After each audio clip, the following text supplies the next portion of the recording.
Hello और स्वागत है आपका हमारे यूट्यूब चैनल पे। जैसा कि हमने अपना एक डिस्कशन का सीरीज शुरू किया है जिसमें हम यूके पीएससी और यूके ट्रिपल एससी के लिए मोस्ट इंपॉर्टेंट टॉपिक्स को देख रहे हैं। और आने वाले जो एग्ज़ाम हैं आपके आर ओ हो गया, एसआई का हो गया, और बीडीओ बीपीडीओ जो ग्रेजुएट लेवल का एग्ज़ाम फिर से आने वाला है, ईओ का एग्ज़ाम हो गया। तो इन सारे एग्ज़ाम के लिए ये इंपॉर्टेंट टॉपिक्स हैं। इन टॉपिक्स के इर्द गिर्द हर परीक्षा में लगभग सवाल बनाया जाता है। तो अ, ये ये आइडिया आपको तब लगता है जब आप प्रीवियस ईयर क्वेश्चन पेपर्स देखते हैं, अपने सिलेबस को एनालाइज करते हैं। तो 50 से 60 पेपर में प्रीवियस ईयर के देखने के बाद मैंने कुछ कोर एरिया सेलेक्ट किए हैं इस एग्ज़ाम के लिए, यूके पीएससी और यूके ट्रिपल एससी के लिए, जहाँ पे लगभग हर परीक्षा में जिसके आसपास से क्वेश्चन बनता है। तो इस डिस्कशन में हम उन इम्पोर्टेंट एरियाज़ को देखेंगे, उन इम्पोर्टेंट टॉपिक्स को देखेंगे जहाँ से क्वेश्चन बनता है। हम इन डेप्थ एनालाइज नहीं करेंगे इस सीरीज में, क्योंकि हमारे पास टाइम कम है, लिमिटेड टाइम है, 2-3 महीने हैं, और इस पूरे टाइम के दौरान हमें पूरा सिलेबस जीएस का जितना है उसे कवर करके चलना है। तो आप इन टॉपिक्स को देख के इन डेप्थ इनको पढ़ सकते हैं, अपनी नोटबुक से रिवाइज कर सकते हैं, अपने बुक से रिवाइज कर सकते हैं। मैं आपको ये बताऊंगा कि ये टॉपिक्स हैं और ये टॉपिक्स से भी किस किस पेपर में कैसे कैसे क्वेश्चन फ्रेम किए जा सकते हैं, कैसे कैसे क्वेश्चन आए हुए हैं। ये तो मैं अपने previous year question paper discussion में बताता हूँ आपको कि कौन से पेपर में कहाँ किस टॉपिक से कोई क्वेश्चन आए हुए हैं। वहाँ हम इन चीज़ों को देख लेते हैं। यहाँ हम देखेंगे इन टॉपिक्स में कौन कौन से कोर एरियाज़ हैं जहाँ से क्वेश्चन बनते हैं। इस सीरीज़ में हम लगभग अपनी 100 से 150 टॉपिक्स को डिस्कस करेंगे, और जिनके इर्द-गिर्द आपकी परीक्षा में लगभग हर परीक्षा में सवाल बनाए जाते हैं। तो शुरू करते हैं। आज हम एंशिएंट हिस्ट्री का टॉपिक देख रहे हैं।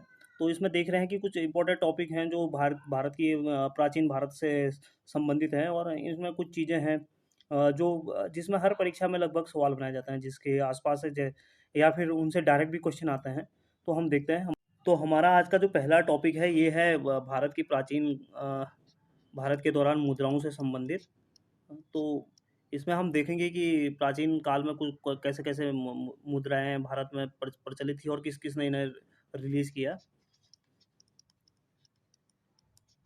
अ, सर्वप्रथम हम देखते हैं कि सर्वप्रथम विशुद्ध सोने के सिक्के किसने जारी किए, तो एक कुषाण शासकों ने किए। इम्पोर्टेंट है, यहाँ से क्वेश्चन आते हैं, और एक दो बार यूकेपीएससी में भी यहाँ से क्वेश्चन आया है, और एक दो बार ऐसा पूछा भी गया है कि बिम बिम कटफिशेस किस वंश से संबंधित हैं। तो ये दोनों चीज़ें इंपॉर्टेंट हैं। कुषाण वंश के शासकों ने सबसे विशुद्ध सोने के सिक्के जारी किए, और इसमें से भी कटफिशेस ने भी सबसे सर्वाधिक स्वर्ण सिक्के जारी किए।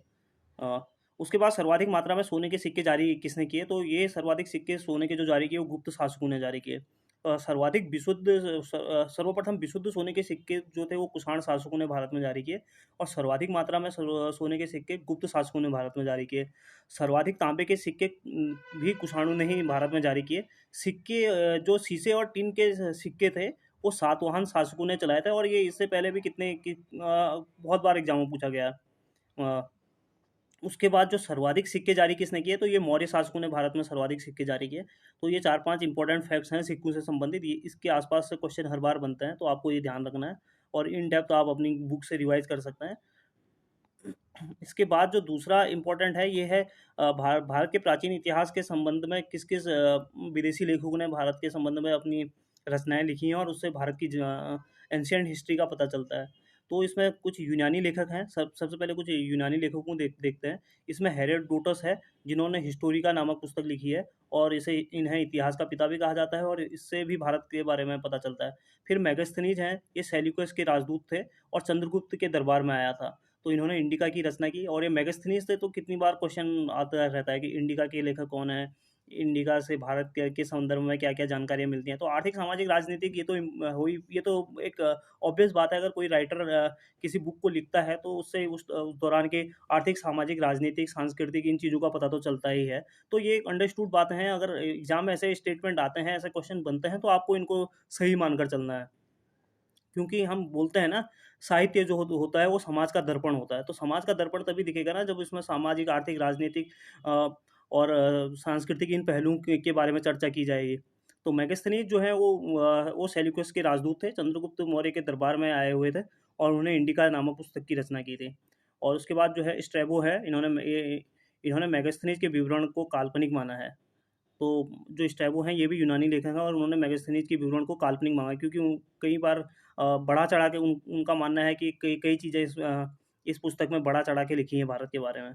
तो उसके बाद जो है टॉलमी है, टॉलमी ने अपनी पुस्तक जियोग्राफी में प्राचीन भारतीय भूगोल और वाणिज्य की जानकारी दी है। तो मैंने कहा था ना आपसे कि कोई भी बुक जो साहित्य समाज का दर्पण है और कोई भी बुक है इन चीज़ों के बारे में जानकारी देती ही है। तो जो टॉलमी ने जियोग्राफी बुक लिखी है और इसमें भारत के भूगोल और वाणिज्य की जानकारी मिलती है। इसके बाद जो चीनी लेखक हैं वो फाहियान है। फाहियान 399 से 414 ईस्वी के दौरान भारत की यात्रा की थी उन्होंने। वो चंद्रगुप्त द्वितीय के शासनकाल में भारत आया था। तो और इनकी रचना जो थी वो फुगु ओजी थी और इसने भारत के सामाजिक आर्थिक धार्मिक विवरण दिया है। तो फाहियान जो ये इम्पोर्टेंट है, फाहियान चंद्रगुप्त द्वितीय के शासनकाल में आया था। फोगु ओजी इनकी बुक का नाम है और बाकी ये सामाजिक आर्थिक धार्मिक स्थिति का भारत का विवरण का पता चलता है। जो हुइनसांग था, हुइनसांग 629 से 645 ईस्वी के बीच हर्षवर्धन के शासनकाल में भारत में आया था और इनकी बुक सी यू की है। तो आप हुइनसांग और हर्षवर्धन को एच करके रिलेट कर सकते हैं, ऐसे भी याद कर सकते हैं। और दूसरा ये है कि हुइनसांग के संदर्भ में उत्तराखंड का कंटेक्स्ट भी इम्पोर्टेंट है, क्योंकि हुइनसांग ने मोयुपुलो करके भी उत्तराखंड के हरिद्वार का जिक्र किया है। और उसके बाद उन्होंने इसके बारे में बताया कि हरिद्वार कैसा है, और उत्तराखंड के काशीपुर गोविसाण की भी उन्होंने यात्रा की। तो एक बार उत्तराखंड में ऐसा क्वेश्चन भी पूछा गया है कि किस ईस्वी में को उन्होंने गोविसाण की यात्रा की थी, और उसका आंसर 636 था। 636 ईस्वी में उन्होंने गोविसाण यानी कि काशीपुर की यात्रा की थी। तो इस कंटेस्ट में भी, उत्तराखंड के कंटेस्ट में भी हिमसांग इंपॉर्टेंट है। तो हिमसांग से भी बार बार क्वेश्चन आते हैं, फाहियान से भी क्वेश्चन आते हैं, आपको ये ध्यान के दे के चलना है। इत सिंह जो है उसके बाद आने वाले चाइनीज ट्रैवलर हैं, चाइनीज यात्री हैं। इत सिंह जो है वो 671 से 693 के बीच में आए थे। उन्होंने प्रसिद्ध बौद्ध भिक्षुओं की आत्मकथा लिखी और नालंदा एवं विक्रमशिला विश्वविद्यालय का वर्णन भी किया। तो ये चीज़ें आपको याद रखनी है, और इसमें कभी हो सकता है कि ऐसा भी क्वेश्चन बन जाए अ,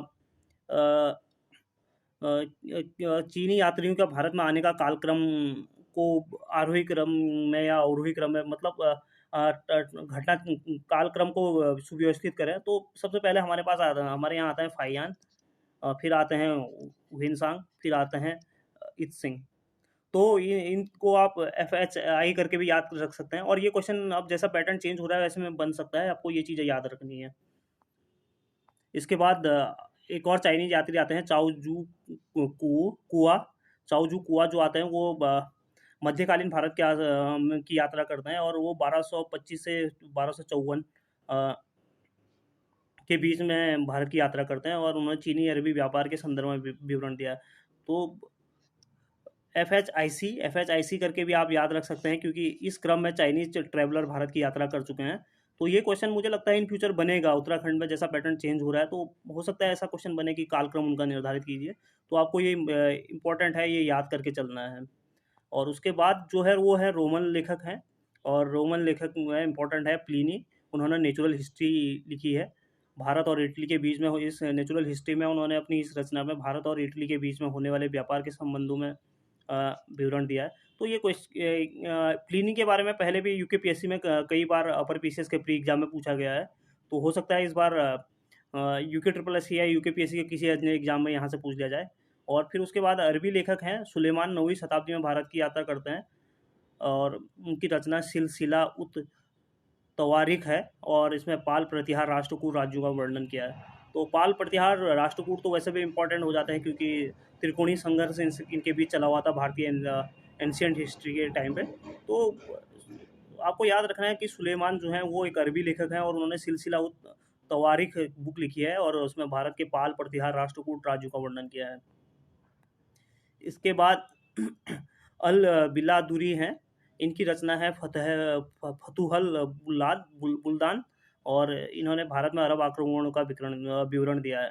तो अल बिलादुरी जो है 9वीं शताब्दी में भारत की यात्रा उन्होंने की, और उन्होंने फतुहल बुल्दान रचना की है, और भारत में अरब आक्रमणों का विवरण दिया है। तो इम्पोर्टेंट है, आपको याद रख के चलना है। अल मसूदी सब मोस्ट इम्पॉर्टेंट है, और कई बार क्वेश्चन आ चुका है अल मसूदी से। इनकी रचना महयल जहान थी। इन्होंने प्रतिहार राष्ट्रकूट पाल प्रतिहार राष्ट्रकूट नरेशों के मध्य स्वाभाविक शत्रुता और राजनीतिक प्रतिस्पर्धा का वर्णन किया है। तो आपको याद रखना है, अल मसूदी एक इम्पोर्टेंट कैरेक्टर है भारतीय एंशिएंट हिस्ट्री के कंटेक्स्ट में। आपको याद रख के चलना है। उनका टाइम पीरियड जो भारत का था वो 957 ईस्वी का था। तो उसके बाद अल बरूनी भी एक इम्पोर्टेंट कैरेक्टर है, और ये 1024 से 1030 के बीच में भारत की यात्रा करते हैं। और ये गणितज्ञ ज्योतिषविद थे। ये गजनबी के साथ, महमूद गजनबी के साथ भारत आए थे। तो महमूद गजनबी ने जब सोमनाथ पर आक्रमण किया तो उसका विवरण इन्होंने दिया है। तो अल बरूनी इंपॉर्टेंट है, कई बार एग्जाम में पूछा गया है। आपको याद रखना है, अल बरूनी 1024 से 1030 के बीच भारत में आया था। और ये सबसे इम्पोर्टेंट है कि ये महमूद गजनबी के साथ भारत आया था। तो आपको ये चीज़ें याद रखनी है। और यहाँ से कई बार क्वेश्चन बना है कि गजनबी के साथ भारत कौन लेखक आया था। इसके बाद कुछ भारतीय भारतीय लेखक भी इम्पोर्टेंट हैं और इन्होंने क्या क्या रचनाएं की है। और यहाँ से कई बार क्वेश्चन बने हैं और हो सकता है इन फ्यूचर भी क्वेश्चन बने। अष्टाध्यायी के लेखक हैं पाणिनि, और उन्होंने ये जो अष्टाध्यायी ग्रंथ है ये व्याकरण का ग्रंथ है। कथा सरित सागर सोमदेव का है। और इस साल का जो यूकेपीएससी का अपर या लोअर किसी एक एग्जाम में ये पूछा गया था, कथा सरित सागर के राइटर कौन है। तो या ये मैच वाले में आया था या इस डायरेक्ट पूछा था कथा सरित सागर। तो इस प्रकार हम देखते हैं कि इंपॉर्टेंट है ये चीज़ें, इसलिए मैं आपको बता रहा हूँ कि आपको ये चीज़ें करके जानी है। और ये कथा सरित सागर में ये जो सोमदेव की रचना है, इसने मौर्य काल के विषय में जानकारी दी है। महाभाष्य पतंजलि जी का है, और इन्होंने पुष्यमित्र शुंगी के विषय में इसको लिखा है, क्योंकि ये पुष्यमित्र शुंगी के दरबारी भी थे। तो दरबारी कवि थे और उन्होंने पतंजलि ने महाभाष्य की रचना की है। बृहत कथा मंजरी क्षेमेंद्र ने की है। मौर्य काल के विषय में जानकारी मिलती है, इंपॉर्टेंट है। अर्थशास्त्र कौटिल्य आपको पता ही है। मौर्य काल की जानकारी मिलती है। नीतिसार कामंदन ने लिखी है, और गुप्तकालीन राजतंत्र के विषय में इसमें जानकारी मिलती है। मालविकाग्निमित्रम कालिदास शुंग वंश के बारे में। एक बार यूपीएससी में भी इसमें ऐसा पूछा गया था कि किसमें मालविका और अग्निमित्र के शुंग वंशकालीन शासक अग्निमित्र के संबंध में जानकारी मिलती है। तो डायरेक्ट ही लग रहा था तब मालविका अग्निमित्रम कालिदास की जो कालिदास जिसके राइटर हैं उन्होंने जिसको लिखा, तो वहाँ से उनके संबंध में ये लिखा गया, ये किताब लिखी गई। तो जो मृच्छ कटिकम है ये शूद्रक ने लिखी है, कई बार क्वेश्चन आया है। गुप्तकालीन समाज का वर्णन मिलता है। हर्षचरित बाणभट्ट, कई बार क्वेश्चंस आए हैं। हर्ष की उपलब्धियों का वर्णन है। रामचरित संध्याकर नंदी, बंगाल के शासक रामपाल की जीवनी कथा। तो ये इंपॉर्टेंट है, एक दो बार यहाँ से भी क्वेश्चन आया हुआ है। रामचरित संध्याकर नंदी बंगाल के शासक रामपाल की जीवन कथा। ये रामचरित जो है ये बुक रामचरित मानस या जैसी किताबों के साथ इसको पेपर में ऑप्शन में देके इसको आपको फंसाया जा सकता है। तो आपको ध्यान देना है कि रामचरित मानस अलग है और रामचरित जो है वो अलग है। रामचरित जो है वो संध्याकर नंदी ने लिखी थी, और ये बंगाल के शासक रामपाल की जीवनी से संदर्भित है। उसके बाद पृथ्वीराज रासो जो लिखी है वो चंद्रबरदाई ने लिखी है, और पृथ्वीराज रासो के जीवन और उपलब्धियों का वर्णन है। राज तरंगिणी जो है ये कल्हड़ ने लिखी है। कश्मीर के राजवंशों के क्रमबद्ध जानकारी मिलती है। और राज तरंगिणी में ही उत्तराखंड का भी उल्लेख मिलता है, क्योंकि कल्हड़ के उत्तराखंड पे आक्रमण की भी जानकारी राज तरंगिणी में मिलती है। तो ये चीज़ें आपको याद रखनी है। और उसके बाद कुछ महत्वपूर्ण अभिलेख हैं, और ये जो प्रयाग प्रशस्ति है, प्रयागराज अभिलेख है, ये तो अभी यूके ट्रिपल एस के जो अभी हाल फिलहाल में वीडियो का एग्जाम हुआ है उसमें भी पूछा गया था। तो इम्पोर्टेंट अभिलेख हैं, यहाँ से क्वेश्चन आते ही रहते हैं हर किसी ना किसी एग्जाम में। आपको देख के चलना है, रिवाइज करके चलना है, क्योंकि ऐसे टॉपिक्स हैं जहाँ जिनको छोड़ने का मतलब है कि आप पेपर में क्राइम करने जा रहे हैं। तो आप इन टॉपिक्स को बिल्कुल मत छोड़िए, इनको रिवाइज करके चलिए, इनको जितना हो सके इनको पढ़ के जाइए, क्योंकि यहाँ से क्वेश्चन बनना ही बनना है। ये मैं अपने प्रीवियस 50-60 पेपर के जो मैंने एनालाइज किया है उनके अनुभव के आधार पे बता रहा हूँ आपको। तो जो समुद्रगुप्त का है वो गुप्त वंश से संबंधित है। प्रयाग प्रशस्ति उनका ये महत्वपूर्ण अभिलेख है। उसके बाद भानुगुप्त का जो ऐरण अभिलेख है ये मध्य प्रदेश में है, और ये भी गुप्त वंश से संबंधित है। उसके बाद रुद्रदामन का अभिलेख है जो शक वंश से संबंधित है। जूनागढ़ अभिलेख जो है रुद्रदामन का अभिलेख है जो गुजरात में स्थित है। उसके बाद भीतरी स्तंभ लेख जो गाजीपुर में है, और ये आपके गुप्त वंश के शासक स्कंदगुप्त से संबंधित है। खारवेल का कलिंग हाथी गुम्फा अभिलेख कितनी बार क्वेश्चन में पूछा जाता है? प्रयाग प्रशस्ति कितनी बार पूछा जाता है? रुद्रदामन का जूनागढ़ अभिलेख कितनी बार पूछा गया है? ऐहोल अभिलेख पुलकेशन द्वितीय चालुक्य वंश से संबंधित है, इनका है, कितनी बार क्वेश्चन में पूछा गया है? तो आपको ये चीज़ें इसलिए इम्पोर्टेंट है कि मैं इसलिए बता पा रहा हूँ क्योंकि ये प्रीवियस एग्जाम में कई बार पूछे गए हैं। यूके ट्रिपल एससी का चाहे कोई पेपर हो या फिर यूके पीएससी का हो, उसमें भी यूके पीएससी में भी अपर पीसीएस तक के क्वेश्चन पेपर में ये क्वेश्चन पूछे गए हैं। तो इसलिए ये काफ़ी इंपॉर्टेंट टॉपिक्स हैं। उसके बाद राजा भोज प्रतिहार प्रथम जो है उनका ग्वालियर प्रशस्ति मध्य प्रदेश का है। विजय सेन का देवपाड़ा अभिलेख इम्पोर्टेंट है। हर्षवर्धन जो वर्धन साम्राज्य के हैं, मधुबन और बांसखेड़ा अभिलेख हाल फिलहाल भी किसी एक एग्जाम में पूछा गया था, एसएससी के किसी एग्जाम में पूछा गया था। यशोधर्मन जो है वो मालवा नरेश हैं, वो उनसे संबंधित है मंदसौर प्रशस्ति। गौतमी बलश्री सातवाहन आया नासिक अभिलेख कितनी बार यूकेपीएससी के यूके ट्रिपल एससी के एग्जाम में पूछा गया है? तो ये कुछ एंशिएंट हिस्ट्री के इंपॉर्टेंट टॉपिक्स हैं। मैं अपनी कल की वीडियो में भी कुछ इंपॉर्टेंट टॉपिक्स को लेके आऊँगा ताकि आपका एग्ज़ाम से पहले जो ये आरओ एआरओ का ईओ का एग्ज़ाम है, उससे पहले आपका ये कुछ इंपॉर्टेंट टॉपिक्स जो मोस्ट इंपॉर्टेंट टॉपिक है, जहाँ से क्वेश्चन हर बार बनते हैं, वो कंप्लीट हो जाए ताकि आप एग्ज़ाम में अपने पेपर को अच्छे से कंप्लीट कर सकें। और आप इस चैनल पे पहली बार आए हैं तो पहली बार आपने विजिट किया है तो इसको सब्सक्राइब करना ना भूलें। और हमारे इस डिस्कशन में शामिल होने के लिए थैंक यू सो मच।